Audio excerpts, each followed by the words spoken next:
Their hesitancy is annoying me because it really shouldn't be that difficult. Y'all both already know that y'all like each other. So I don't. Back up on my bullshit, back up on the scene. Done dealing with you, don't know how to deal with me.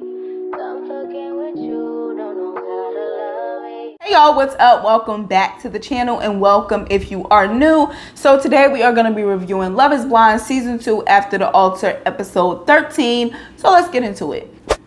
Okay, so this episode picks back up where it left off with Sal arriving with his girlfriend Jessie, and watching Mal like wait to like give them a hug was so funny. But yeah, she goes over and greets them, and I feel like Sal was kind of like taking his sweet time to like get over to her and like give her a hug, but they greet each other, and Sal talks about Jessie and, you know, how much he adores her and all of that stuff. We also get to see like Ayanna and Jared interacting, and like I said with a lot of these couples, and I don't know if it's because I know how the story ends or if it's really because it's giving off that, like, it just was giving off performative, like they were acting lovey-dovey because the cameras were rolling, and I did not believe a second of it.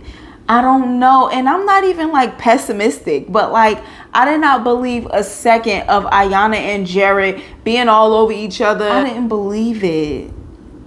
I'm sorry, I didn't believe any of it. So we also get in this episode Deepti talking to Mal, I believe that was, and she was basically saying that, you know, she does have feelings for Kyle, and then she says that she does want to be in a relationship with him. And it's like throughout this episode we get a lot of the back and forth with Kyle and Deepti, and I can understand when you have a friendship with somebody being a little bit hesitant to like take that leap, but I feel like their hesitancy is annoying me because it really shouldn't be that difficult. Y'all both already know that y'all like each other.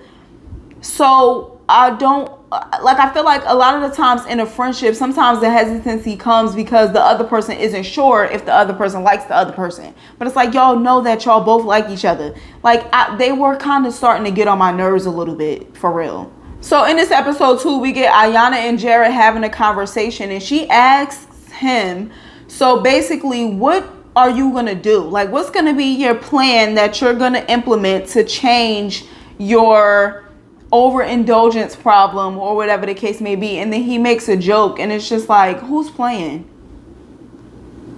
Who's playing? I mean, he at some point answered, but the making a joke initially was just kind of like, I feel like people do that to see if they could get out of answering a question, and then once they see that like it's like hello, I'm here still waiting on the answer, then they realize like, okay, I gotta really answer the question. But I feel like that's a tactic used to try to like avoid answering the question, and it's annoying. But then he says that he will quit his jobs and that will probably help, but it's like, I feel like that is, and I guess to each their own, whatever you got to do to make the change, that's what you got to do. But I feel like that's a little bit extreme. So you're telling me you don't have the self-control to just make the decision to go home when you get off of work or whatever the case may be, and you're a grown man. Like, I don't understand. You can't just say, okay, I'm clocking out or I'm getting off work now, so let me go home to my wife. You need to you need to quit your job to not stay out or not go out. Like, that to me was just like, But again, if that's what you got to do to make the change, do that. Ayanna says that she sometimes finds it hard to find value in him as a partner. And I love the way that she put that, because she said it in a very delicate way, and I feel like the way she said it, it didn't hurt. It wasn't like a cut or anything like that. It was just her literally just saying, like, sometimes I find it hard to find value in you as a partner. And I could see that. That is all the more reason why I'm just questioning, like, why are y'all together? I mean, we know how the story ends, but it's like, what were y'all doing? So they go wine tasting, and I have to say, Jessie throughout this episode was annoying me. She just was. Now, I am one that is loud and rambunctious sometimes, depending on who I'm around. When I'm around people that I don't really know, I am very much so like a more pulled back version of myself. I am not gonna give you all of me, like, you know what I'm saying? Because I don't even really know you like that. So I can be rambunctious and, you know, fun and slightly loud, some might say. But I don't know what it was about her, but she was getting on my nerves. Okay? She was annoying me. I don't know, her personality and that over the top, it was annoying me. It was very annoying to watch. So in this episode 2, we get Nick telling Kyle to make a move. And I was like, yes, please make a move. Like, I don't understand. So it's 80s party time and Sal pulls Mallory to the side to have a conversation with her.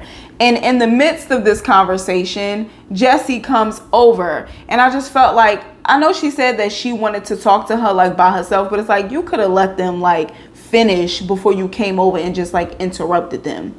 And in the conversation with Jessie and Mal, she's like, trust me, I was never worried about you at all. And it's like, I feel like the way that she said that was like, you know, a little shady.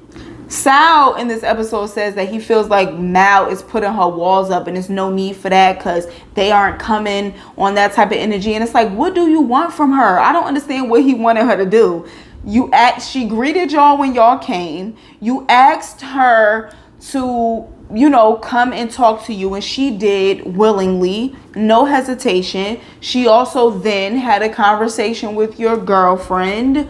What else do you want her to do? Like, y'all are not together. You have a new girlfriend. What do you want from her? I am confused. We get in this episode 2, Kyle and Deepti having a conversation, but I feel like I already talked about them, so I'm just going to move on from that. We also get Shayna arriving, and I was confused when Kyle said that Natalie was an instigator. I'm like, is she? Like, when does she instigate? Like, I don't know that I've seen Natalie being an instigator. You know what I'm saying? So I don't know. But when he said that, I was confused. And then I was confused too, because when Shayna and Nick and them had dinner, Nick said you have to be in 80s theme or you won't get let in or something like that. And then I feel like Shayna's boyfriend showed up just in regular clothes, and it's like, this is a theme party, sir. What are you doing? Unless that was like his best 80s theme situation that he could come up with. I don't know. So Shayna introduces her boyfriend as her fiance, and they basically are engaged. And I don't know, it's just something about Shayna that just comes off a little fake. I don't know what it is, but it's just something about her that is just fake and just not genuine. I don't know. But we also get Natalie saying like she wonders and she's pondering if she's gonna tell Shayna's fiance the truth. And it's like, girl, that's not your place. It's not your place. It's just not. It's really not your place. And then the episode went off, and that was pretty much it for this episode of Love is Blind After the Altar. So let me know down in the comments what you thought. Give the video a thumbs up if you enjoyed it. Subscribe if you are not subscribed, and I will catch you in the next one. Bye.